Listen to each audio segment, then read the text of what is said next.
Hello again, everyone. Welcome back to the Poisoner's Almanac. I'm your co-host, Adam. I'm Rebecca. How you doing today, sweetheart?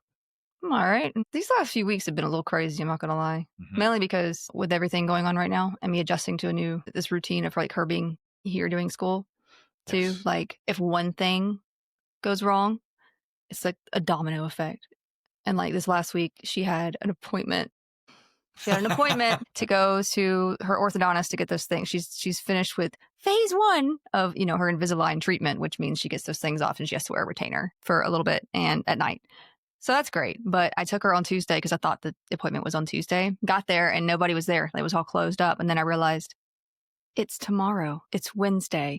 And so I got her on my phone to get on her class, but she was going to miss. And I already told the teacher, I was like, she's got this appointment or whatever. So the teacher was probably like, why is she signing in like 10 minutes late to class? And she's not even supposed to be here. And like, but she's really nice. She let her in and I explained the situation. And she was like, that sounds like something I would do. I'm like, yeah, yeah. So the ADHD one this week. And I did get her to her appointment the next day, but it was just like after that, like it felt like I For was everything else on. behind Yep. on everything. But it's good. We're going to make it. It's going to be great. I'm kind of grunge today. It's almost spooky season. So I feel Which fine you're wearing happy this. about. And I've got my, I don't know if you can see it, my Indiana Jones pants It's in the on. shot. It's These in are the my shot. Indiana Jones pants because I That's used to right. want to be Indiana Jones when I was a kid. That's a great choice. Yeah. Um, I hear it doesn't pay well though in real life, unfortunately. I had a dizzy spell hit me yesterday toward the end of my workday that forced me to go home. You're getting too old, Something like that. I think it really was just fatigue. probably. Yeah. I came home and I Yeah. laid down and it was like 3 PM and I slept until dinner time, got up and ate. And then I was just basically relaxing the rest of the evening, went to bed at a decent hour, slept a little later than I have been. And I feel pretty good today. As soon as it's funny because until you said I relaxed and then went to bed, I was like, oh, so you lived a neurodivergent life for a little bit. But no, we don't do that last part very often. Yeah. I've been burning it down as far as just my daily schedule. I've been going to bed much earlier, waking up much earlier, basically for the sake of content creation. You know, any videos we make for our socials, I edit them and I use an online tool to schedule them to be posted. And the last 2 Mondays in a row, because of that rhythm, I was able to get all of that work done in a single morning, which I very much liked. But I think it just caught up with me. And the Mhm. bottom line is we work too hard in America. Yeah, I mean, you gotta have that side hustle and all that. But I think Right. honestly, though, you're kind of essential to this whole operation because I am terrible when it comes to remembering that I even have social media. I remember the podcast because I like doing the research for it. But then it'll be the end of the week and I'm like, I should check in on the Discord or I should check in on the Instagram. Like, oh my Yes. gosh, I'm not neglecting you. I promise. Yeah. I just forget. There's a lot to do. Yeah. So anyways, let's go for some comments from Spotify. Thomas is back again. Thomas Paris. He said, why are snake oil salesmen so able to operate in the U.S.? They've been known to be crooks since the 1800s. And friend, I can answer that with one word: capitalism. I should say greed. Well, Capitalism is not actually the culprit. It's greed. yeah, and there's Because any economic misinformation system, too, any economic system gets ruined by greed, no matter what it is. and a lack of trust in the medical community, which I feel like is kind of misplaced. Like people always, ooh, his head comes off. People are always saying, oh, I don't trust doctors. And I'm like, who you shouldn't be trusting is these hospital CEOs and these insurance people. Says doctors work, they do, most of them, I'm not saying all of them, most of them do work hard to get, people what they need through the insurance companies, the insurance people Yes. that run healthcare. Because if they say you can't have something, then doctors can't do anything about it. That's right. So it really sucks. Jesse Bone says, I love peppermint oil. It helps with my nausea and relaxing. Yeah, I have heard So good there you things. go. I have heard good things about peppermint. Veronica says, all hail the lemon water. The lemon water. I can't drink lemon water. I don't think it's obviously not bad for you. That's one of the ones that I'm like, totally do it if you want. It's not going to cure cancer, obviously, Sure. but I can't handle it because of the acid reflux. And Sam says, we need to outlaw the word like from our collective vocabulary. Like, I say like a lot. Yes, it's a I do. verbalized pause. Like, Yes. so I grew up. anyways. I also grew up watching things like Clueless, okay? And like, Totally. as if, I can say a lot of, clueless isms, I think. So let's go for poison in the news. And just a bit of an update for you guys. The poison in the news segment is actually going to be spun off into a patron-only segment as like a standalone episode for a different tier on the Patreon. We've got an update coming for you guys. We're going to make a video announcement where we explain how everything's going to go. But we've got some updates to what we're offering as far as content on the podcast and more tiers for patrons. I am working on the Camillasodes, as I'm calling them. It's so with cute. Camilla. I love that name. We're going to be doing some kid sort of centered, kid focused stuff with exploring nature and I don't know, maybe some foraging, but mostly like, hey, don't touch this because that's poison. Because what else? We talk about poisons and stuff on here, but also just being safe out there and exploring and being kind to your environment, learning more about it and stuff like that. So that is in the works. Yeah. Just for those who think like she talked about it like one time and she hasn't done anything. I promise I'm doing it. It's coming. I'm doing it. So, yeah, be on the lookout for that video announcement. We're going to post that to the socials. We'll post it to the podcast feed as well, so everybody will see it. So, poison in the news, folks. We had some huge developments yesterday regarding the national regulatory bodies that keep people from being poisoned in the United States. There were several officials that resigned from the CDC, or rather, the director of the CDC, who'd been on the job for a month, was fired because she refused to resign. I heard they were doing like a little coup.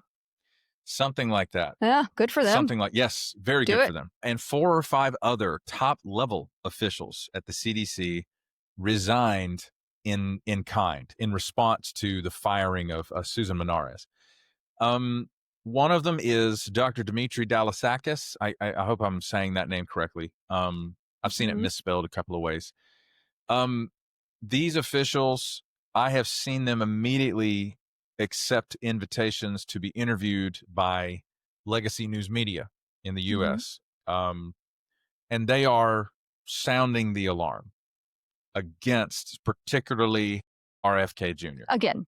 Once again. You could really say again because it's been going for a while. So Dr. Dalasakis and several of these other officials have done interviews that have aired today, this morning.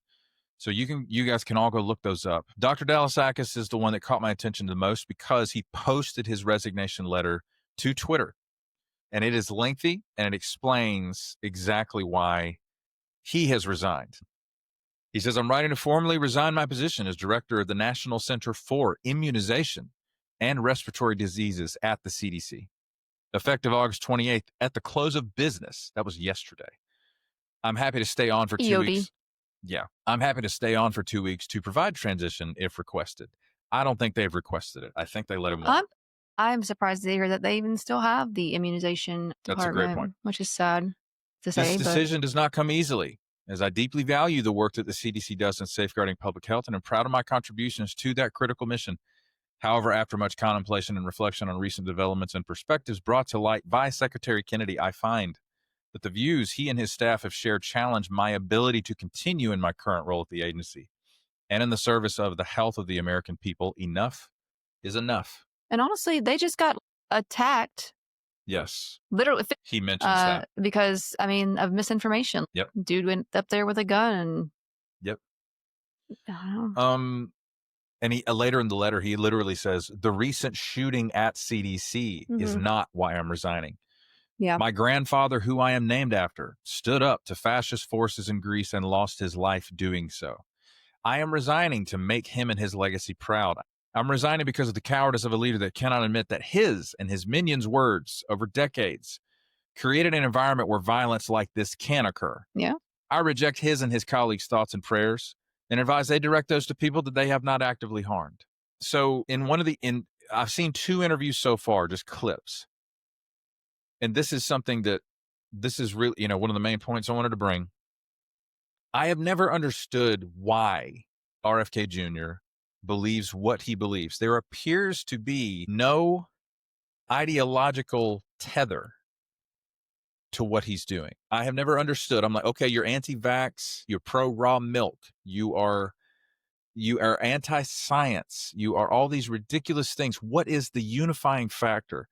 And Dr. Dalasakis, forgive me for mispronouncing, Dr. Dalasakis said this in an interview. Robert F. Kennedy Jr., the Secretary of Health and Human Services, is a eugenicist. Yeah, it makes sense. That's the unifying factor. Yeah. I mean, now, obviously with the whole like raw milk, no vaccine stuff, that does go along with that because he's thinking like kill off all the people who can't handle a virus. Of course, that's a very egotistic way of looking at it because, I mean, he can easily get taken down by a virus. I feel like he's no different. I feel like than the he rest thinks of he's us. bulletproof, even So. though he's literally dealt with, as he called it, the worm in his brain, the tapeworm that he had, and also the mercury poisoning from all the fish that he ate in those godforsaken polluted rivers that he also likes to swim in. But he's also a lawyer, and he gets really good money for referring these kinds of lawsuits because he knows a lot of these people will settle because it's easier to settle and it's cheaper to settle than to go to court. And because he's saying these things, he's setting up this misinformation so that it can be used in court, so that he can get more money in the future, right? Like if he is able to do this and then make up faulty claims and make them stick, which obviously I don't know how he's really going to do that because we have information that says, no, that's not true. But if he can somehow, I don't know, it's like he's trying to continue on the work of Dr. Wakefield, for instance, right? If he can get something out there that a judge will believe. 1930s Germany. It just doesn't make any sense. If he can get that mindset into everybody, then popular idea of, this is wrong, even though it's like nobody's going to know what's right and what's wrong anymore because of the way they're twisting it, if that makes any sense. Dr. Dalasakis, he mentioned directly, Robert F. Kennedy Jr. would prefer that avian flu burn its way through the chicken population of the United States. And then that would prove that the surviving chickens are the ones that should be bred because they are stronger. I don't think he really knows how evolution works. Well, again, it's not how evolution works. I've always been looking for, but what does this guy really believe? Why is he fighting against germ theory? Why is he fighting this so much? It's because he is a supremacist. He's a white supremacist, first of all, but he's a genetic supremacist. True. I just don't This is the unifying factor. What I don't get, though, is why they don't agree with germ theory.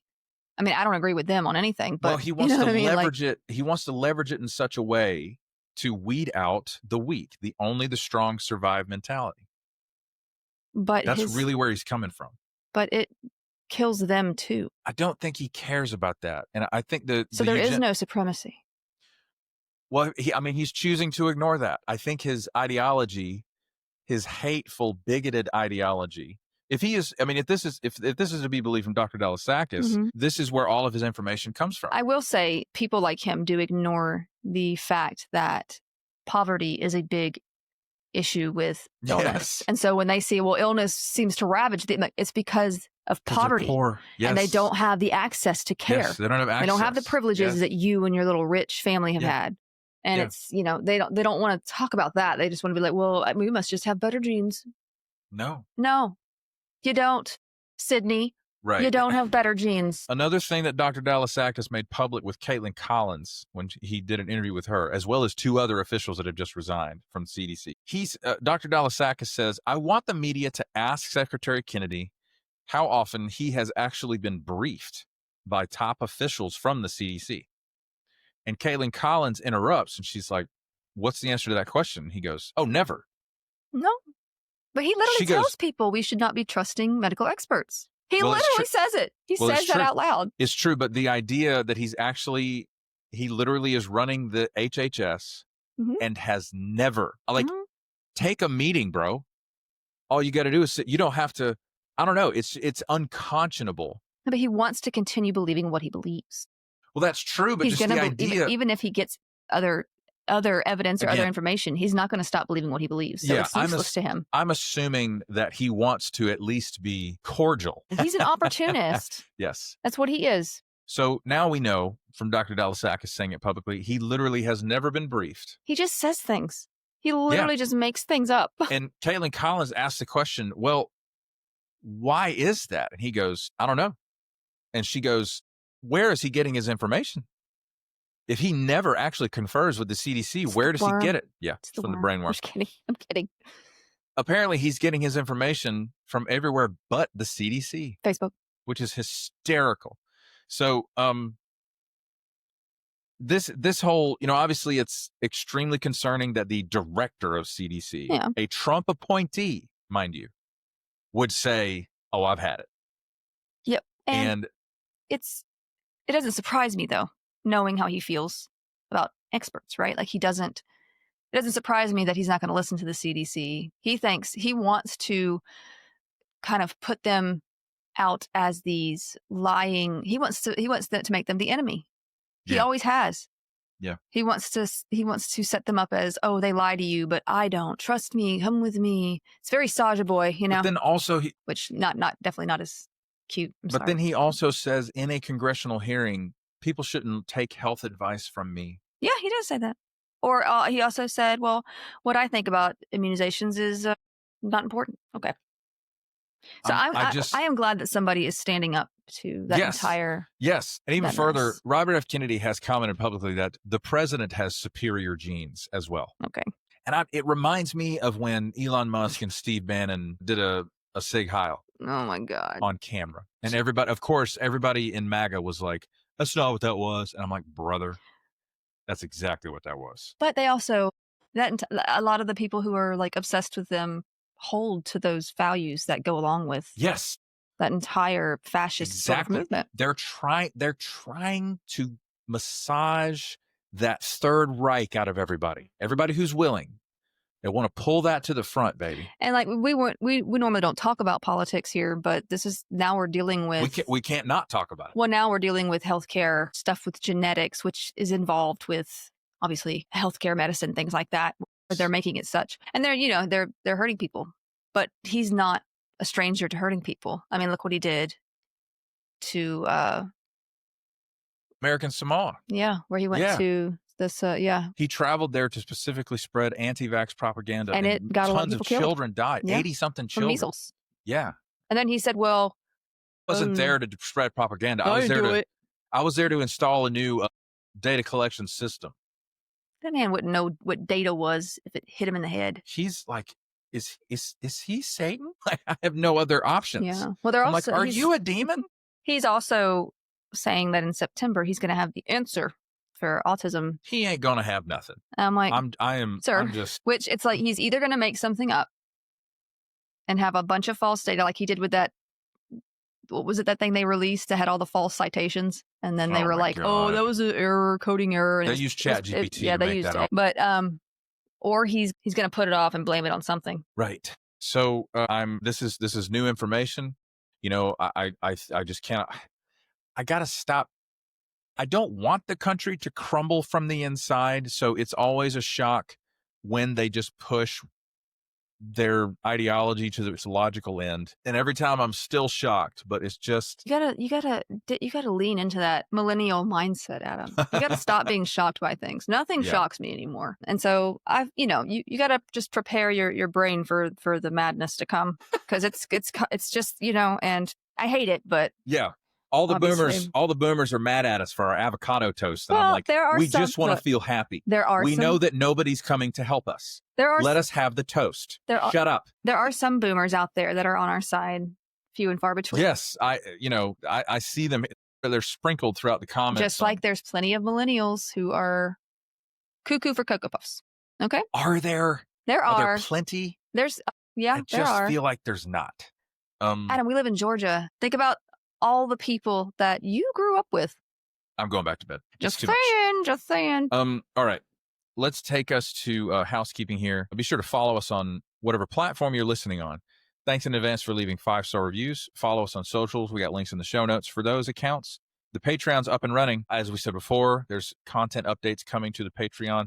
Camillasodes, Poison in the News is going to be spun off to its own own episode type. Which will give us more time to go into the actual content, because some people don't want to hear about what's going on in the news, and we get that. Right. I get that. Patrons who support the podcast monthly for a single United States dollar per month get access to weekly bonus episodes an option to leave us a voicemail that we listen to and react to on the podcast, and you get shouted out by name. Those people are as follows: 87 Pens Girl 71, Mara Santiago, Grace Lahan, Genevieve, Nahev Shetreat, Jay Went, Incan Hafner, Kiri Yorsek, Tay of Sunshine, Monique, Shane R., Sue Steves, James Mills, Megan Geiler, Liz B., Willie Wolf NZ, Mama G, Nicole Rivers, Richard Miyako, Heather Nolan, Kaylee, Sasha Rubel, Maya Shostak, Maggie's Yarm, Ogre the Viking, Lynn Rocket, Brett Moser, Zaid, Neil Houdini, Nicole Crane, Jefferson Vargas, Carmen Q, Sarah G, Knittin Ninja, Estar, Olive Octopus, Betsy Rich, T-Bug, Christine Moljadi, Morgan Brittingham, Blaufrosch, a.k.a. Clara Jurisons, Vix, Anne Maria, Carl Ziegler Jr., Clyde, Jennifer Wilson Richter, Too Fidgety, Wendy G, Elena MK, Caitlin Martin, Pungram 101, Minnesota SPT, Tasha, Stuart Slattery, Simone Valdez, Christian Schradergaards, Bonnie, Oma D, Rynel Alara, Kristen Arnold, Aaron Carey, Lynn Simpson, Melissa Emmel, Desiree Davis, Jennifer Ramirez Johnson, Dalek Party, The Warped Witch, Dizzy Dancer, Creative Otter, Yadmit, Supergirl Sway, Rachel, Anya Brandt, Ebby, Leah Marie Matson, Lady Digitalis, Jesse, Shay 10, Julia Franzoni, Sparks, Gloria Eichmann, Thomas Huff, From Strings to Things, Soy Kasumi, Jessica Gasparini, Robert Jr., Caitlin and Ndana Lanjanese, Lauren Smith, Anna G, Serpentine Fire, Melanie the SLP, Stuart Lee, Solstice, Chris Milanak, Mackenzie Kennedy, Libby, Hetty, Hantapalooza, Lisa MN, a.k. Schmutt, J Moon, a.k.a. Schmutt, J Moon, Kelsey H, Paper Sky, Hannah Cook, Nikki Larkin, and please welcome our two newest patrons, Campusar and Britt Clark. Campus. Thank you all for supporting the podcast. And we're going to be, I know we mentioned a little bit about eugenics with Worm Boy, but I'm definitely going to be doing a bonus episode on some eugenics soon, and like just where that came from and how gross it really is, and because we need to talk about some human experimentation in the past. Yeah. Like with World War II and all that. So that's coming too. Yeah. Because it did involve illness and poison and everything else. But today we are talking about, I don't want to say it's one of my favorites because I actually hate this bacteria, a Streptococcus. I hate it, but I like reading about it. It's a love-hate relationship. Mostly hate. We are going to talk about Streptococcus. Language. Strep. That's what it's called. So most of us have either heard of or had strep throat. I think a lot of people have had strep throat. It's pretty common, especially in childhood. Some of us have heard of scarlet fever as well, I am sure. There's also rheumatic fever. We're going to talk about that. And most women should know or remember hearing about toxic shock syndrome, although both men and women can, have that. And it sucks, but we're going to talk about that as well. It's a little less common, thankfully. We also can't forget childbed fever. This is when women contracted bacterial infections during childbirth, mainly due to the lack of hand hygiene, horrible lack of sanitation in general. But all of these illnesses have something in common, and they can all be caused by this little chain-like bacteria known as Streptococcus. The name actually comes from the Greek streptos, meaning chain, and kokos, meaning berry. So Streptococcus. Okay. So Staphylococcus has a similar etymology. Yes. Bacteria are often named for their structure, which is very helpful considering the different shapes. You got your rod-shaped bacteria, your berry-shaped, your little round-shaped, right? There's just different shapes. And shape does matter because anatomy, even for bacteria, tends to dictate physiology. Strep infections have been around for a very long time. They are described as far back as the 4th century BC, and I'm sure they were around before then as well. Hippocrates makes mention of erysipelas, which is the Greek for red skin. Makes sense because we use erythema sometimes for red, redness. Erythematous. It sounds like a name like from back in the day, or like a Assassin's Creed character's name. Antonius. My great-grandfather's name was Lucius. And this is a good description of scarlet fever, which we'll cover in just a second. The genus Streptococcus was named by Austrian surgeon Theodor Billroth, who in 1874 described small organisms as found in either isolated or arranged in pairs, sometimes in chains, in cases of erysipelas or wound infections. So over subsequent decades, as microscopy and staining techniques improved, Many different researchers characterize the bacteria now known as Streptococcus pyogenes. So, or you could, it's a B hemolytic Streptococcus. We will cover that. So you have Streptococcus pneumoniae and other species. There are just different species of concern to us. So we're just going to cover the most important ones, the most common ones, that kind of thing. So let's cover Group A Strep, GAS. Sometimes it's written as GAS just because it's easier than saying Group A Streptococcus like 800 times. Gas. I'm just going to call it Group A Strep to make it easy. So you can say gas. No, I don't want to say gas. Okay. Because but somebody might be like, wait, if you have gas, you have this too? No, it's not the same thing. So I want to simplify it, but also make sure people know what we're talking about. Gotcha. Okay.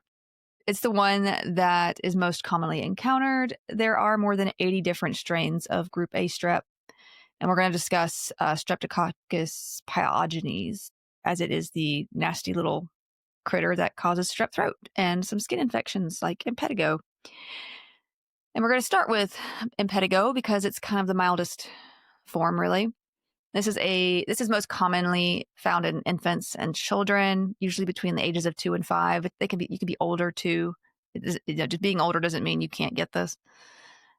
And it may be caused by both Streptococcus and Staphylococcus bacteria. It usually appears as these reddish sores, like on the face, usually around the lips, but you can like the nose and mouth, but it can also be on the hands and feet. It could also appear on the scalp, hairline, legs, and arms. It's just most commonly seen around the nose and mouth area. Over about a week, these sores burst and just develop this sort of like honey yellow colored crusts. I know it sounds gross, but it's just what they do. It's how they have to dry out and all this. The sores can spread to other areas of the body through touch, clothing, towels. It's just very contagious. Itching and soreness are generally mild. It looks kind of worse than it is usually. It can get worse though if not treated. Now the bacteria usually enter a child's skin through a cut, scrape, rash, insect bite, really any kind of small sore or anything like that. It can also occur as a result of other skin conditions like eczema, especially if the kid's scratching the area.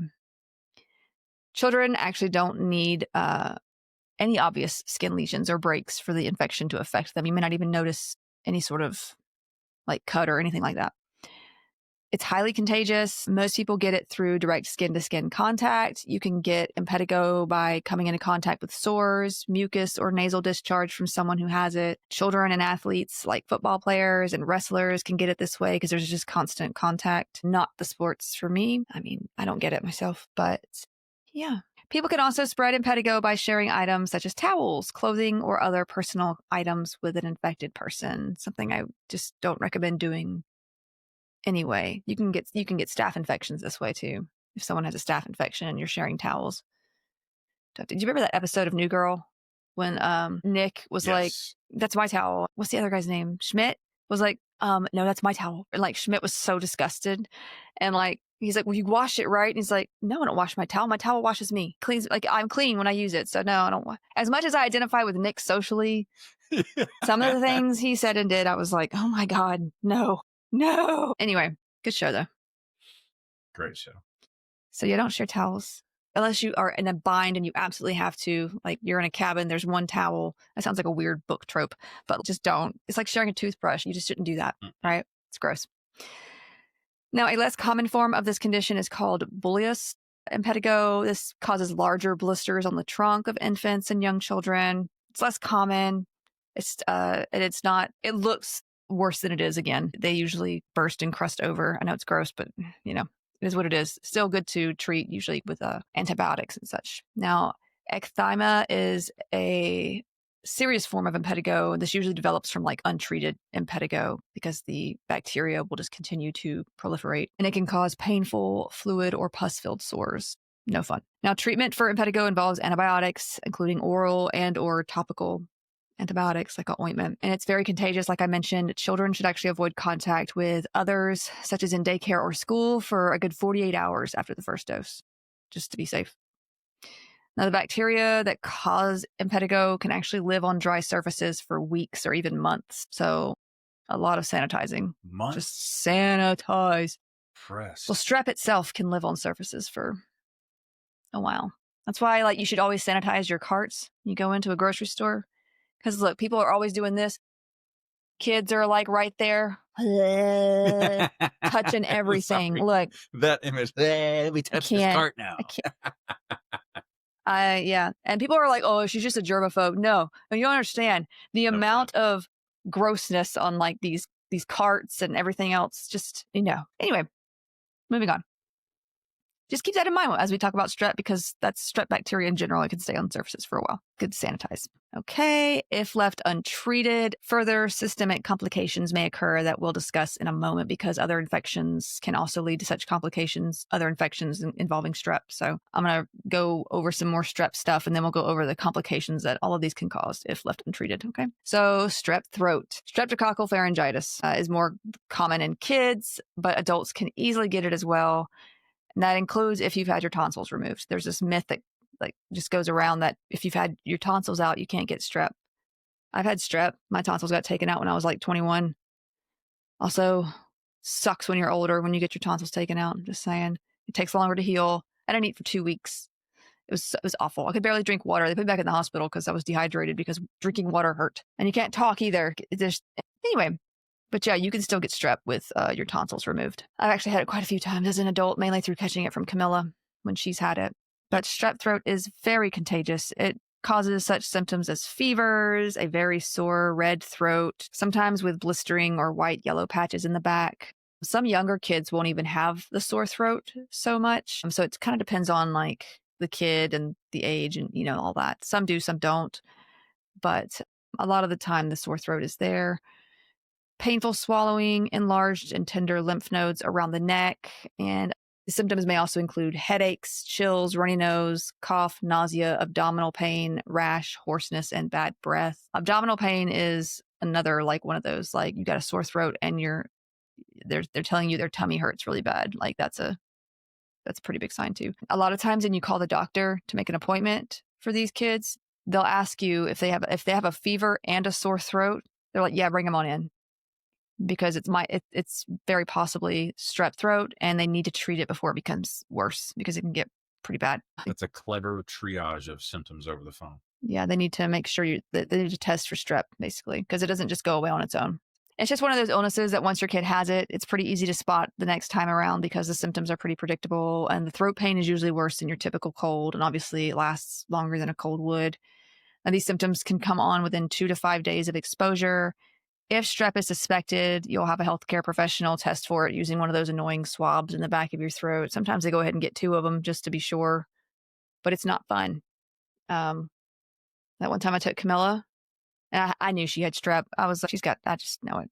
Mm-hmm. You've seen it enough. And so we went to the doctor, and she kept her mouth closed. She would not let him test for it for 30 minutes. We had to like talk her into it. I forgot about this. She was like,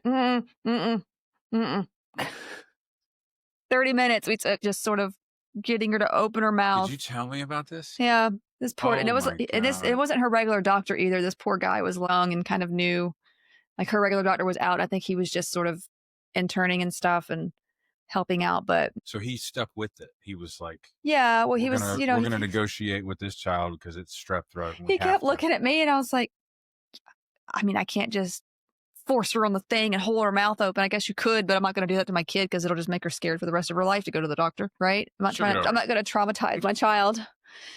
But I'm so sorry. I forgot. She finally relented because she knew she wasn't getting out of it. So I think she was tired of sitting there. But yeah, they put it. It's not comfortable because your throat's already sore and they have to put it back there, and it makes you gag a little bit. So it's not fun, but it's usually a quick process if you let them do it. You might as well just go ahead and let them do it and get it over with.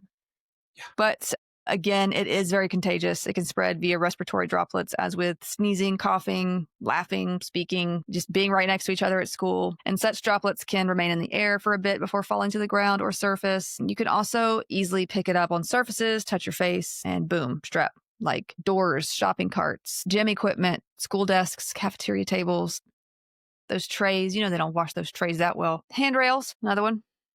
Handrails are always pretty disgusting. Now, this time of year is just prime time for germs like this because kids are just near each other again a lot. They're touching everything. They touch their faces, and strep just spreads really easily, So thankfully, it's easily treated with antibiotics like penicillin, clindamycin. It's actually developed some resistance to streptomycin these days. It's kind of funny because it's got the name strep in it, but it's relatively resistant to it these days. Mm. But it's still pretty good with penicillin and clindamycin. It's very important to exclude those infected from group settings, so like schools, birthdays, play dates, for 24 hours after the first dose of antibiotic, because the infection can still be pretty contagious until then. Yeah. Now, it is important to treat strep with antibiotics because the bacteria can roam and lead to further illness and serious complications of the heart and kidneys. So it's just really important. Strep A can also cause scarlet fever. Now, technically, scarlet fever is caused by a toxin produced by the bacteria, by the strep infection, usually of the throat or another area of the body. Now, with this illness, you have all of the symptoms of strep throat, along with this red, sandpapery rash that it usually starts on the face and then spreads all over the body. The treatment remains the same, like antibiotics and also symptomatic support, as you go. Also, they should not be around others for about 24 hours after the first dose of antibiotic either. Now, scarlet fever is mentioned a lot in older movies or books or media set in older time periods, such as Little Women, when Beth March, Yes. she gets really sick. Remember, they don't have antibiotics at this point. And if you don't know or remember the story, she does recover from that illness, but she actually dies later of complications from the illness. She did. So my sisters loved that movie. Yeah. I've seen it many times. Also, Beth March is actually based on Louisa Alcott's sister, Lizzie Alcott, who also died of complications from an earlier scarlet fever Get out of here. infection. Okay. Yeah. So that's who she's based on. Write what you know. There you go. Especially back then, because what you knew was pretty terrible. Like, you didn't have to make stuff up. You could just look around you. There was a story everywhere. Honestly, today you could probably do the same thing. And that's when the Fire Nation attacked. Oh, why am I so bad at being good? It's right here on the back of your laptop. I like Prince Zuko. Yeah. Another depiction of this illness can be seen in the classic children's book, The Velveteen Rabbit. Now, I loved this story as a kid. It was one of my favorite childhood stories, which probably says a lot about me. It's kind of dark for a kid's story, but I loved it. It has a great ending, okay? It's about this little boy. He's got this stuffed rabbit. And he loves it, and he plays with it. Those kids who have those toys, and they play with it so much. It's ragged, right? They love it so much. And it's basically his little best friend, this little rabbit. But he ends up getting really sick, and he ends up with scarlet fever, and he has to be sent somewhere to get better. And the doctors say all of his childhood things have to be burned because of the possibility of contamination. This is just what they did then. They didn't have Lysol. They didn't have your room sprays, right?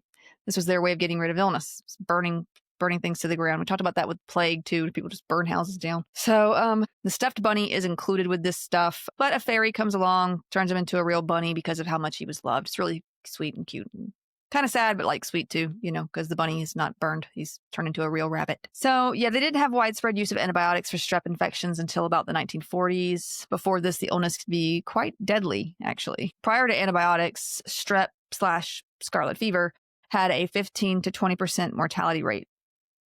And it was pretty feared in childhood. Most people develop some immunity to the toxin produced by the bacteria, though not the bacteria itself, mind you, by adulthood. It doesn't mean you can't get strep again, just that it will not be as severe as, say, scarlet fever typically. That's how Beth March caught it. She was helping a family with young children that were sick. That's how she caught it. Yeah, it's very contagious. It was an immigrant family that didn't speak English, and Beth just showed up to help them. They handed her a child who was screaming because it was sick. And they might not even known it was ill.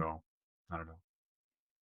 It is estimated that only about 10% of those exposed to the bacteria develop strep throat, and then only 10% of these individuals, mostly children or individuals who are immunocompromised, will develop scarlet fever within 12 hours to 7 days of the initial infection, like especially if it's not treated, because the bacteria is releasing that toxin. Now, untreated strep infection can also eventually lead to this autoimmune response because the less specific attacks of the escalating immune system response kind of falsely recognize the host cells and attack the joints, brain, and heart. This is a condition that is traditionally called rheumatism. So Now, the acute attacks are called rheumatic fever, and they can start to occur 1 to 5 weeks after the initial strep infection. So if you've got strep, scarlet fever, scarlet fever can come about because of strep. So you can get strep, scarlet fever, and it can lead to rheumatic fever. Or you can have strep, and it can just lead straight into rheumatic fever, if it's untreated, that kind of thing. Now, this complication is not contagious, though the original strep infection is. Other potential complications of untreated strep infection are pneumonia, kidney disease, tonsil abscesses, and arthritis. The most concerning long-term outcome of rheumatic fever is heart damage or rheumatic carditis. Yeah. Now, the heart valves are frequently affected with this condition. Other problems can include a swollen heart muscle, myocarditis, heart rhythm issues like atrial fibrillation. This is a complication you would have to deal with possibly the rest of your life. Yeah.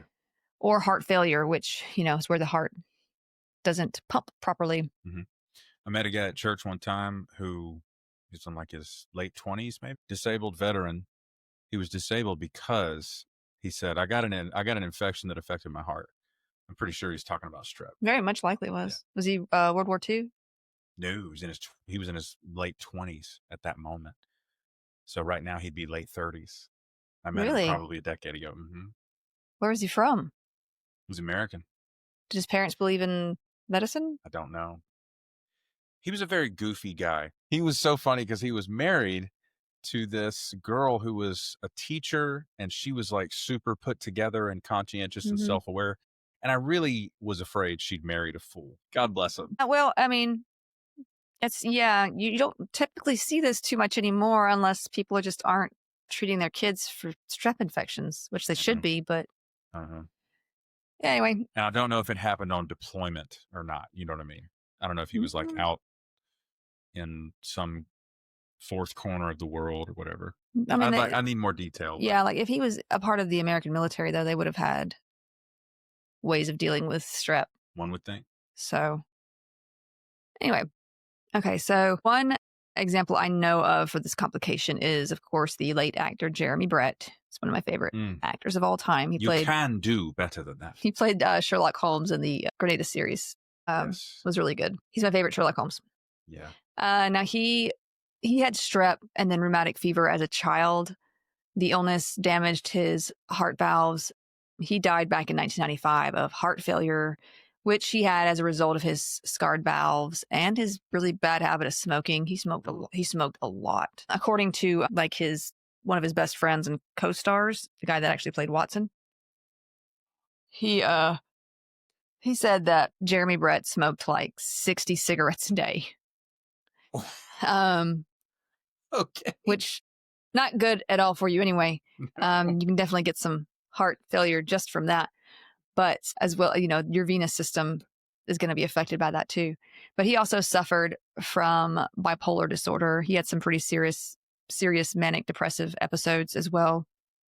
So I don't know if that was part of his addiction with cigarettes. Like maybe it was just his way of dealing with some stuff. But yeah, but his heart was actually double the size of a normal heart by the point of his death. It was working hard. Megaly. Yeah. And you can tell he was not well later in his life. He had obvious signs of fluid retention. He had the edema around the eyes, and he just looked sort of pale and tired. You could even see it in the skin a lot of the times. His earliest headshots, like professional headshots, he is slim and trim, couldn't be any more handsome. And then the photos from around the time of his death, it's striking. Yeah. You just look tired because you are. Because breathing at that point is very difficult. And obviously your heart's not pumping correctly or well. So you're not getting the energy you need anyway. So he had obviously there's obvious signs of fluid retention as well as fatigue. He had trouble breathing. He was still acting. He would even say things like, the show must go on, He's very much in his lane with acting. All I can hear. He was very dramatic. Yes. All I can hear is that line from Tim Allen to Alan Rickman in Galaxy Quest. Damn you. I played Richard III. Now look at me. Look at me.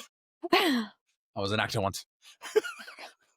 There he goes. God, I miss Alan Rickman so much. One of the most underrated movies in the history of cinema, y'all, is He's Galaxy so Quest. If you have not seen Galaxy Quest, you haven't lived. Especially if you love sci-fi, because it's kind of a parody of it, but it doesn't like mock it. It doesn't mock it so much as it's funny. It's just really funny. It pulls out all the tropes. It's so much fun. But it's respectful of the genre at the same time. The way they lean into how, this classically trained Shakespearean actor from the UK ends up famous for "By Grabthar's hammer, what a savings." And he hates the line so much. And I'm pretty sure like Tim Allen's character is based on like, what's his name from the original Star Trek? Captain Kirk. Yeah. 100%. He's so like oblivious. Big time. High on himself. Anyway, yeah. Back to poison things. It's fun times though. It is a funny movie. So yeah, he was still acting. He would have like an oxygen tank on set between takes. It was really rough. That's a lot. Yeah. Now, Bill Paxton is another example. He had heart damage that resulted from a childhood case of rheumatic fever when he was 13. I didn't know that. The guy in Twister. Yes. I only know him from that movie. God, I know exactly Bill Paxton. I used to love Twister. Yeah. Good Lord. Weird Science? Mm-hmm. Yeah, you go. Wow. I only knew him from Twister. Yes. I used to love Twister, even though it is kind of not the most accurate of movies, but still. But who cares? You got me, Joe. Liability only. Okay. Anyway, we've got cows. I gotta go. We got cows. There's just so many good lines you could just remember. Yes. God. Okay. But he actually, he had rheumatic fever when he was 13. Later ended up with heart issues from that. He later died of a stroke after heart surgery in 2017 at the age of 61. So he was having heart surgery and it just, Now, the guy who wrote the song Splish Splash, Splish Splash, I think that's him. Yeah. I think that's that song. I don't know any other songs named Splish Splash. Bobby Darin, he also had rheumatic fever when he was 8 years old. He was told he wouldn't live to see 16. He ended up dying at 37 in 1973 during heart surgery. So just like a singer. Yeah. That's impressive. Well, yeah, I mean, that's got to be difficult. Now, just like strep and scarlet fever, the resulting complication of rheumatic fever was a bigger problem before antibiotics hit the scene, as you can imagine. So like in the 1920s, and this is what Beth March would have been dealing with she would have died of heart complications due to having had rheumatic fever. Because that's what it developed into. In the 1920s, rheumatic fever was a leading cause of death for people between the ages of 5 and 20. In 1947, a medical journal article called it childhood's greatest enemy. And it's funny because like these days, your kid gets strep and it's like, give us some antibiotics. Like we don't think about it like that because we haven't seen it like that, right? Just like the measles. It's like we don't think it's serious because we haven't seen how serious it can be. The word polio does not mean anything to us. Now, about 100 years ago, there were more pediatric hospital beds occupied by children with rheumatic fever and rheumatic heart disease than all other infectious diseases combined. This is according to Dr. Stanford T. Shulman, who was a professor emeritus of pediatrics at Northwestern University Feinberg School of Medicine in Chicago. That was a lot. But he actually... played Richard III. He actually... he's written about the history of such diseases. And he says, that just gives you a handle on how really common this illness used to be, before antibiotics. Yeah. Cardiovascular pathophysiologist, Dr. Catherine A. Tobert, who was an adjunct professor at Utah Southwestern Medical School. No, UT, sorry. So I've been watching too many Secret Lives of Mormon Wives. University of Texas, Southwestern. Yeah, I saw UT and I was like, Utah. Anyway, no, UT Southwestern Medical School in Dallas. I was like, I didn't think she was from Utah, but she worked at a Veterans Administration hospital early in her career, and they routinely saw World War II era patients who'd had rheumatic fever and were suffering from related heart problems more than like 30 years later. So you can like have the illness, and sometimes you won't even know that it affected your heart.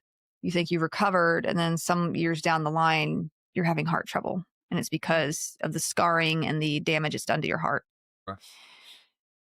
Recovering from rheumatic fever actually took months for a lot of children. They would go to these like convalescence homes where they could have their own rooms and like nurses could help care for them and keep them entertained as best they could, because a lot of them were bedbound for a while. Like they couldn't really get up and do a whole lot because they were tired. It was, it affected their heart. They didn't have the energy like most kids had. So yeah, rheumatic fever actually led to the founding and growth of many children's hospitals because such facilities were just needed. Rheumatic fever also encouraged the establishment of the American Heart Association in the 1920s. My goodness. Dr. Paul Dudley White, one of its co-founders of the AHA, he actually met his wife, who was a social worker. Her name was Ina Reed, while the two were researching rheumatic fever. So that's hot. He explained that the tremendous crippling of the young people from rheumatic heart disease was enough for the founding of an organization that would lead the fight against it. So that's, how not the only thing, not the only reason for the AHA, but it's very much part of it. Sure. So I would have thought it was cardiovascular disease, traditional cardiovascular disease. Well, you've got like all these kids basically getting disease of the heart because of this illness. So it's like, yes, and they're going to have heart problems for the rest of their life. That tells you how common it actually was that it provoked. We got to do something professionally speaking. Yeah, because this is not, these kids are going to end up disabled for the rest of their life from this. And we're just going to have a bunch of adults with heart problems if they survive childhood. Now, rheumatic fever, it just left kids disabled a lot of the time because of the problems it caused the heart. It robbed many kids of that sort of youthful energy, being able to run and play. Instead, these kids struggle to walk or run far without needing to stop and breathe and rest. Treatment and rehabilitation actually cost families a lot of money, as you can imagine, as well. So money from the then new Social Security program was actually earmarked for their care and for cardiac research in the late 30s. It's like they knew like they were going to have a problem with all this. I mentioned World War II veterans a minute ago, and that's because between the lack of antibiotics and better hygiene techniques and the close quarters of training camps, many troops were affected and some were unable to stay in the military as a result. In its 1953 annual report, the AHA, American Heart Association, noted that 210,000 young men had been rejected for military duty because of rheumatic heart disease. It also killed a lot of people during the Civil War era, as you can imagine. It was around then too, and it's been around for a while. It killed a lot of people in that time too. I mean, a lot of things killed people during the Civil War. Yes. Now, the good news of today is that treating Group A Strep infections early with antibiotics has reduced the mortality rate of scarlet fever to less than 1%, and rheumatic fever and its complications have become less common. It is, however, still a problem in many places. According to a 2023 review in the Journal of the American College of Cardiology, rheumatic heart disease remains the most common cause of cardiovascular morbidity and early mortality in young people worldwide. So it's still a problem in places they don't have, good care. So statistics from the AHA show that rheumatic fever or rheumatic heart disease were responsible for more than 3,900 deaths in the U.S. in 2021, with the highest rates clustered in Alaska, Mississippi, Alabama, Kentucky, and Utah. Yikes. A lot of southern states in there. So worldwide that year, rheumatic heart disease actually killed an estimated 380,000 people. So that's worldwide. I just feel like here we don't have much excuse. There's none. And I get it, access to medical care can be a difficult thing. It's expensive. Yes, but why? But here in America, a lot of the time, you can get antibiotics for free in certain programs. It's just which is a great thing. It's great. So I think most of these numbers, I think when it comes to American stats, have to do with not trusting medical professionals, not taking their kids to the doctor when they get sick, that kind of thing. And I know, people will be like, well, people have to work and people, they don't mean to. And I'm like, I get that. But there needs to be more education on if this is happening with your kid, that crap needs to be put aside. You know what? If your boss would rather your kid die of rheumatic fever, screw him anyway. You know what I mean? It's not worth it. It's just not. And he's not going to pay for the kid's, heart care later either. No. Neither is that insurance company, probably. Nope. It's just, I know it can be hard getting healthcare even in the U.S. But it just feels like we have a lot more privilege and we do have a lot more capability to do so, if that makes sense. For this, at least. For strep. So we've come a long way, I would say. There has even been a strep vaccine in the works for a bit, still in the works. So hopefully. Let's go. But in some places, people are still suffering. And these wins that we have seen could easily slip away should we forget how bad strep can actually be. Now, I'm not done with Group A Strep, so hang in there. That was just the complications on the heart. There is also a complication of strep known as post-streptococcal glomerulonephritis. That's a big word for Elmo. This is an autoimmune complication of the kidneys due to fighting off a strep infection. It's a result of the body's immune system fighting off the Group A strep infection, PSGN, if you will. It usually occurs 10 days after strep throat or scarlet fever and about 3 weeks after a Group A strep skin infection, because you can have the skin infections too. Symptoms of this nephritis include dark reddish brown urine, swelling in the face, hands, and feet. Your kidneys aren't working properly. Decreased amount of urine or decreased need to urinate, as well as fatigue. It's treated by managing symptoms, including limiting salt and water intake or prescribing medication to reduce the swelling. Antibiotics can also help kill any strep A bacteria in the body. Now, the thing with antibiotics is you can kill the strep with it, but if it's been releasing toxins, like you would catch like scarlet fever with, like it's been releasing those toxins, antibiotics aren't going to get rid of that toxin. So whatever toxin it's released, that'll stay. So that's why another reason why it's important to get it treated early, because it's just going to keep doing that. Now, most people recover within a few weeks, but in rare instances, long-term kidney damage, including kidney failure, can occur.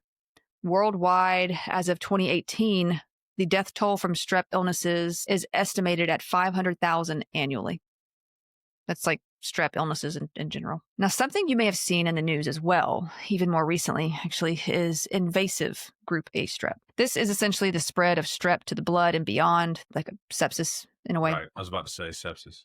But it's a severe and sometimes life-threatening infection in which the bacteria have invaded parts of the body, such as the blood, deep muscles, and fat tissues, or the lungs, especially. The most severe forms of invasive Group A strep disease involve necrotizing fasciitis, which this also includes infection of the muscle and fat tissues, because you can have myositis as well, where it's eating away, dissolving your muscle, and streptococcal toxic shock syndrome, which is this rapidly progressing infection causing low blood pressure and shock and injury to organs such as the kidneys, liver, and lungs. Now, we've discussed necrotizing fasciitis a bit when we talked about Vibrio, which, by the way, there's been a few cases of Vibrio thanks to people eating raw oysters this last month, actually, I think in Florida. But this is your flesh-eating bacterial disease. It acts really quickly. It is vicious. I'm not easily scared anymore because of some things I've seen.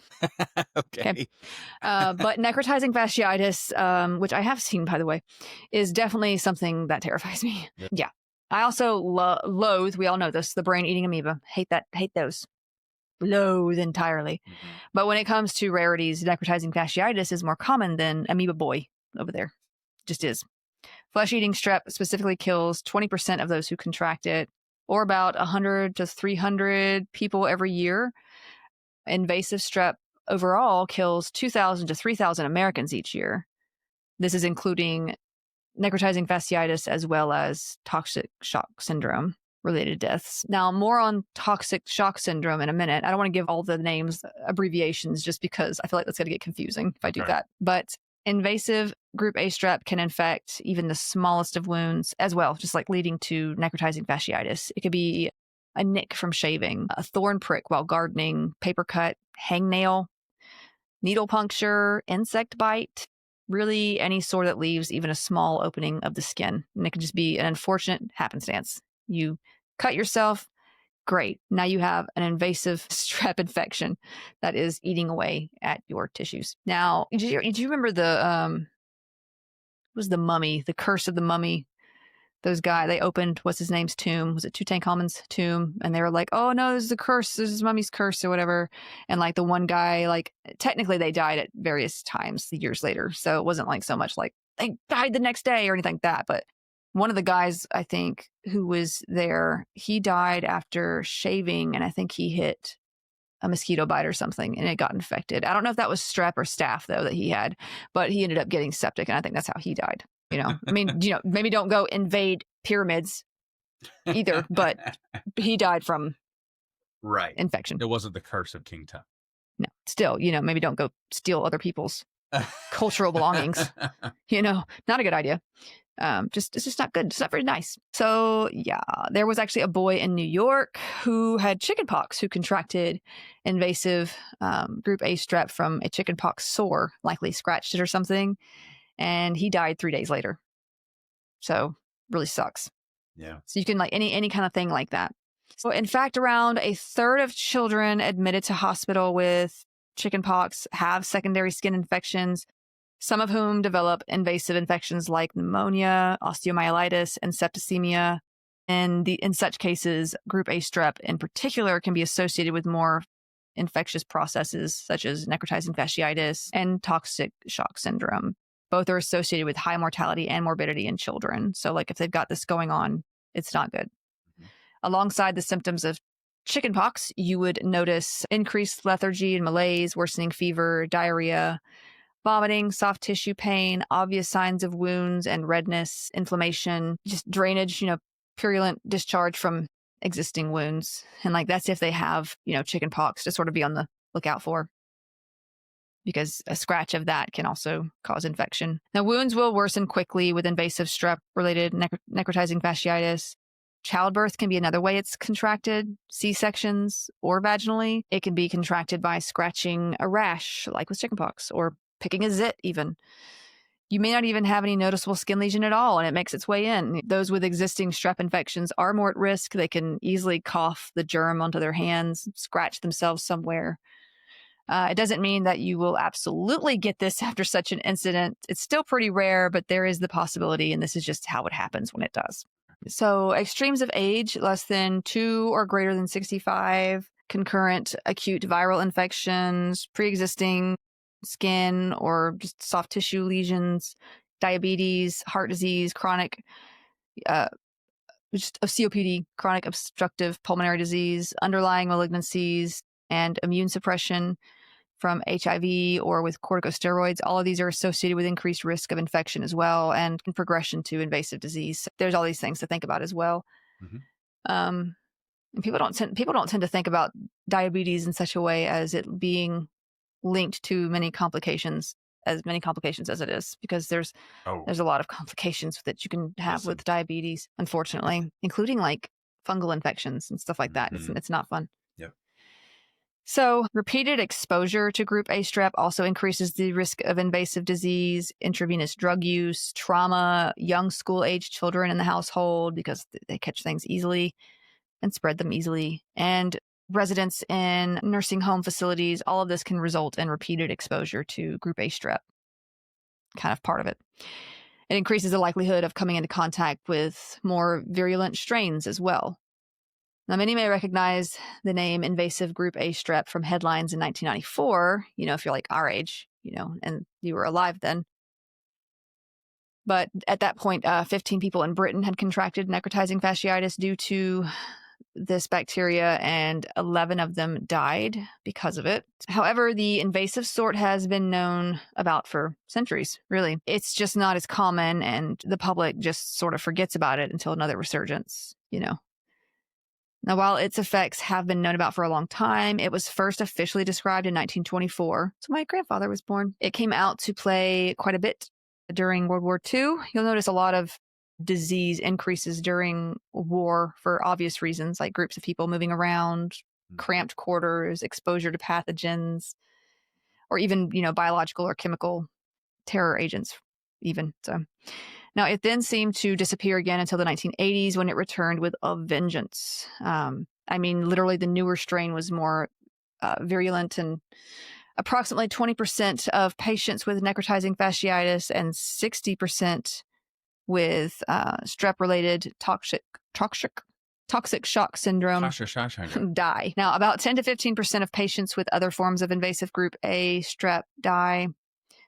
When I say scary, this bacteria literally eats flesh and muscle. It can, with the necrotizing fasciitis form, it can It can destroy the tissue at a rate of an inch or 2.5 centimeters per hour.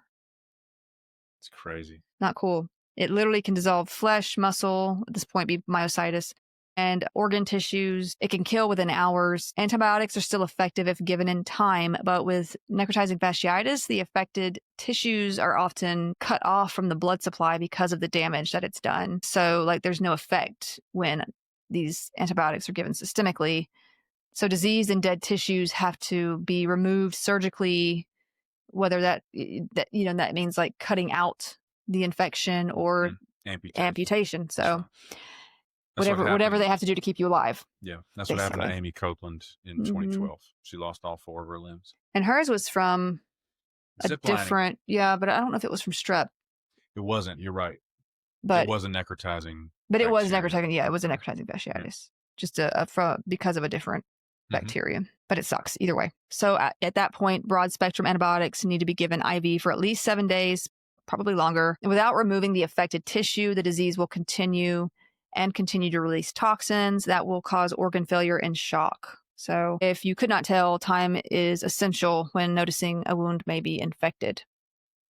Wounds should always be quickly addressed. I mean, they should be washed, disinfected as needed, not with alcohol or peroxide unless it's literally all you have. You just don't. Also, some people can be allergic to neosporin, so be wary of that. Wounds should be covered with a dressing or a bandage just to keep outside nasties from getting in. And for the love of God, don't go into a body of water. Don't go into the ocean, lake, river, creek, whatever with an open wound. Just don't do that. If the area around the wound becomes red or swollen and the wound begins to increase in size, go to a doctor or ER immediately. This includes with bites, like insect bites, okay? All right, let's talk toxic shock syndrome real quick and about one of my fave creators ever, Jim Henson. Yes.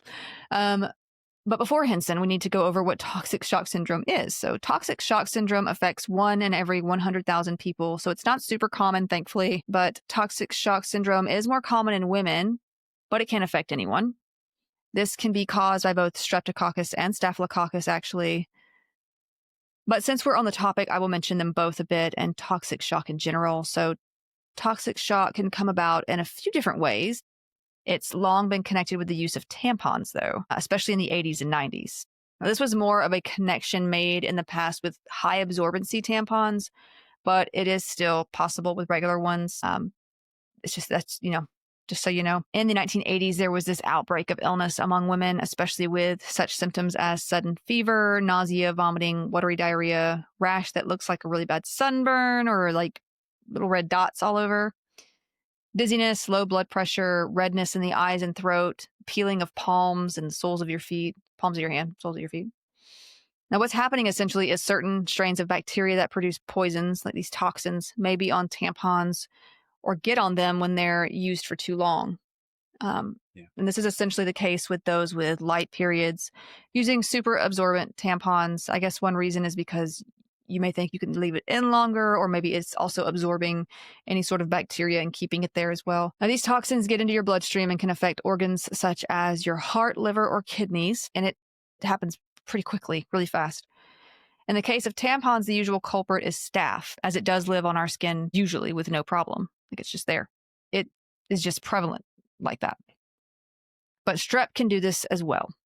Now, staph typically causes toxic shock by getting into the body via small tears in the body, typically made by tampons. That's why you see it connected with that.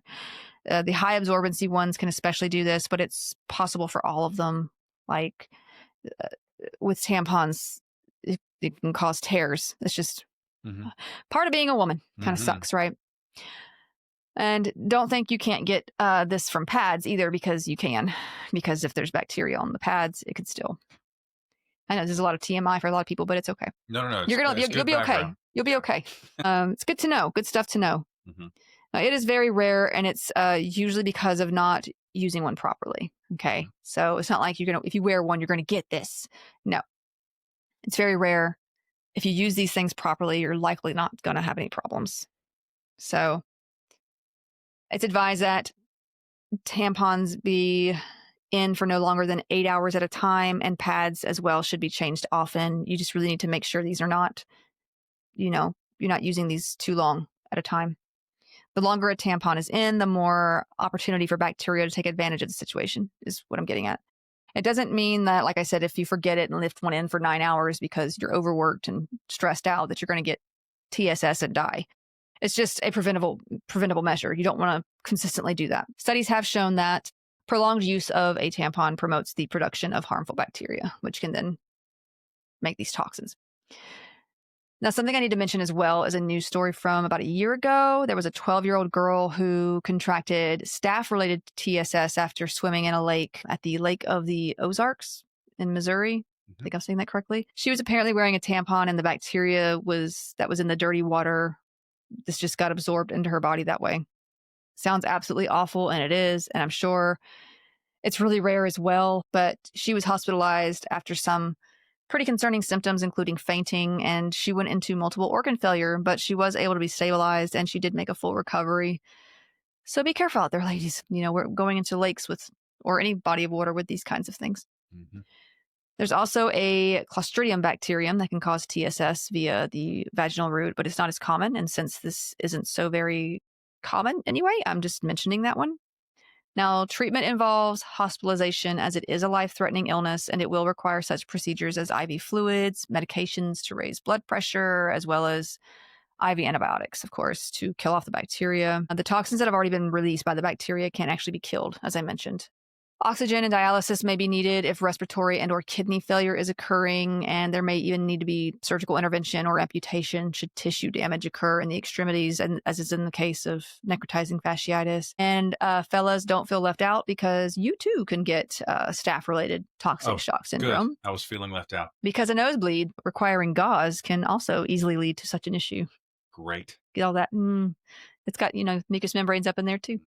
Still rare. I know. I'm just putting it out there. Now, back to strep, though. It usually causes toxic shock via infection of other parts of the body. So whether it be a strep throat, impetigo, scarlet fever, a wound infected with strep, etc. And here's where our story on Jim Henson comes in. So this is another reason not to ignore strep throat or a strep infection, because it can also lead to toxic shock syndrome. So if you don't know, and how could you not? Like, how dare you if you don't know who this is? Jim Henson is the creator of the Muppets. But who cares about that? He created the Labyrinth. I was getting there. Okay. He also is. I love the Muppets too, though. He is the creator of. If you want to push Becca into the realm of the irrational, bring up the Labyrinth. There are other ways to do that as well, but it's probably, yeah. Oh, this is the top of the list. Please continue. But yes, he's also the creator of the Labyrinth. He's also, as well as Dark Crystal. He produced The Witches, which is based on Roald Dahl's book. Henson's Muppet credits actually include Sesame Street. Yeah. We know Sesame Street's important. It's a good show for kids. Oh, yeah. Also, The Muppet Show. I have The Muppet Show on DVD downstairs. As one does. And you're going to watch it with me soon, because I don't think you've seen it. Have you seen it? The episode with Elton John is really good. I've seen it. I loved this show. I would stay up late just to watch this show. All right. Stay focused. You stay focused. So that actually ran from 1976 to 1981. It won 3 Emmys, and it became the world's most widely watched television program with 235 million viewers in more than 100 countries. Fraggle Rock, the Ghost of Fafner Hall. I don't think I know that one. Series for cable. There were 3 movies: Muppet Movie of 1979, Great Muppet Caper, 1981, and The Muppets Take Manhattan in 1984. That was a good one. I remember that one specifically. So he had a lot. He did a lot. I think even his costuming department helped with the Teenage Mutant Ninja Turtles movies. Mm-hmm. So it's pretty cool. So super creative guy. He thought he just had come down with a bad cold around May 4th of 1990, but this escalated quickly, and by May 16th, he died at 53 of toxic shock syndrome related to a strep infection. The illness started with fatigue and a sore throat, as many do. He did let that get him down. However, he kept working instead of taking a break, like so many of us do. Mm-hmm. He was in the middle of a deal with Disney, actually, with selling the Muppets and agreeing to some creative stuff of his own. But one of his friends and colleagues, Frank Oz, who, if you know the Muppets well, you know who this guy is too. He told The Guardian in August 2021 that he believes that stress from the deal contributed to his untimely illness. Now, stress doesn't cause strep or any other illness, but it can affect your immune system to the point of if you're really stressed out, your immune system is going to feel it too, basically is what I'm getting at. Yeah. Especially if you're not eating because you're stressed, not sleeping. It's that'll make it worse. So within a week, he was struggling to get out of bed or even eat. He had gone to visit family, and it was obvious that he was very unwell. But by the time he was on his way back, his daughter Cheryl had noticed that he was looking worse and he was acting strangely even. I think she said that he even just randomly said, "Hi ho, Kermit the Frog here," at the airport. And that is something that Kermit the Frog says, but he doesn't normally do that, she said. Like he doesn't just normally just say things like that. That is so just spooky. Yeah. But also endearing in a way. Before. But it's like, well, of course, because it's his character. It's Kermit. Yes, that's altered mental status. Yeah. Oh. So she noticed he was. Wow, thanks for that. You're welcome. I got to make you feel. Okay. This is one of my favorite people. Yeah. So, Hi ho. Kermit the Frog here. Anyway, he canceled a recording for the Muppets the next day, which is something he just never did. Like he was always on top of things, So by that evening, his daughter Cheryl and her brother Johnny came to visit him with his ex-wife as well. Her name was Jane. She also came over, and he actually asked Jane to stay, which she hadn't done in years. He was not feeling good at all.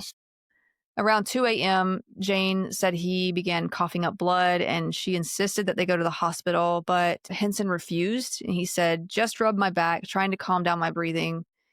At one point, he said, "Maybe I'm dying." He just literally said that. Now, apparently, from what I've heard from some, he was not the most trusting of doctors. I don't know if it was a personal reason or experience or maybe some influences. It was around, the 60s he kind of grew up from. But it was also said of him that he just didn't like to burden others. Like he didn't want to make people have to deal with him, as he put it. When you're in just the production, the grind of production in Hollywood is like merciless. Yeah, and he also thought it would go away on its own. I will say, if you are feeling that poorly and you are throwing up, if you are coughing up blood, you need to go to the ER. But he thought it would pass on its own. But I think also the altered mental status as well. He's probably not thinking straight either. He's not going to make the right decision at that point. He's becoming delirious. When he said "Hi ho, Kermit the Frog," he's in delirium. Yeah. So he did agree to go to the hospital later that morning around 4 a.m. as he was struggling to breathe. He was taken to New York Presbyterian Hospital, I think in Manhattan. By the time he was admitted, his body was already shutting down. X-rays showed these small pockets of infection just throughout. He was put on a ventilator around 8, I think, that morning. But he died the next night at 1:21 a.m. of toxic shock syndrome resulting from Streptococcus pyogenes after a couple of cardiac arrests. According to the hospital, this was what they said. Tragically, the acute infection had already progressed to such an extent that he had multiple organ failure, kidney failure, inability of the blood to clot, heart failure, and shock. At this stage, antibiotics could not reverse the process. That's right. Again, like I said, antibiotics may go after the bacterial infection, but those toxins are not affected. They're going to stay in your body. He was overwhelmed with infection by then as well. But he had delayed treatment of what was originally a strep infection, and it just worsened to the point of organ failure, which it can do. Sure. Arthur Novel, spokesman for Jim Henson Productions, said that Henson did not seek treatment until it was too late, basically. An autopsy indicated that the infection had been raging throughout Henson's body for at least 3 days. He was likely septic for a good 3 days and just went into shock. There's nothing to be done. His son, Brian Henson, took over the company after his death and directed such Muppet films as Muppet Christmas Carol and Muppet Treasure Island, which we all love, and of course, many, many others. So Group B Streptococcus, GBS, if you will. Not to be confused with Guillain-Barré syndrome. True. I literally thought of the Georgia Bureau of Investigation, but that's GBI. Correct. But this one is extra nasty. Thankfully, not as common as Group A beasties. They can cause illness in people of all ages, but it's particularly severe in newborns. Group B strep most commonly causes sepsis, pneumonia, meningitis. In adults, the most common health issues caused by this would be urinary tract infections, skin infection, bloodstream infections, sepsis, if you will. Pneumonia, skin and soft tissue infections, and bone and joint infections. This group can also lead to TSS and necrotizing fasciitis, but again, it's much more rare. Now, just with babies, I mentioned the infections with Group B can be more severe for them. It can pass from mother to child during childbirth. Like if the mom is given antibiotics for infection prior, this is less likely to happen. So we don't see this as often these days because we can kind of prevent it, but it still happens in places that they don't do this or can't do this. Babies can present with symptoms as early as within a few hours to a few days. They would show signs like being unresponsive or floppy. They would call them floppy. They would grunt while breathing. There'd be poor feeding, fast or slow heart rate, and difficulty or slow/fast breathing, depending on the situation. Late onset can also occur with symptoms showing within 3 months of birth. And this infection can come from elsewhere as well, though not just childbirth. But early onset GBS, Group B Strep, not Guillain-Barré, used to be much more common than it is now before preventative care like we have today. So it's pretty rare to see early or late onset GBS infections in newborns. It is more complicated for adults in terms of how it's contracted because it doesn't affect adults as often as it does babies, but still it is a possibility. In fact, the source of disease caused by GBS in adults are really kind of unknown. The bacteria are present in both the GI and genitourinary tracts, and they could be the source of infection. So it can be fatal. On average, 1 in 20 non-pregnant adults with an invasive Strep B infection dies. So the higher the age, the more the risk for those without other medical conditions. But again, it is rare. So there are also Group C and Group G Streptococcus infections out there, but these are way less common in humans. Group C and G strep most commonly live in animals such as horses and cattle and can spread to humans through raw milk or contact with these animals. But if it gets into the bloodstream and sepsis results, it can be fatal. So strep is nasty in all of its forms. Yep. But yeah, I just wanted to mention those last few because those do exist as well. We just don't see them as often, thankfully. We've got enough problems on our hands with Group A Strep. Gotcha. So and that's Strep and 2 hits. Hi ho. Kermit the Frog here. Now I'm going to watch the Muppets. Yeah. All right. Thank you all so much for listening and watching to this episode. We will see you in the next one. Bye. Bye.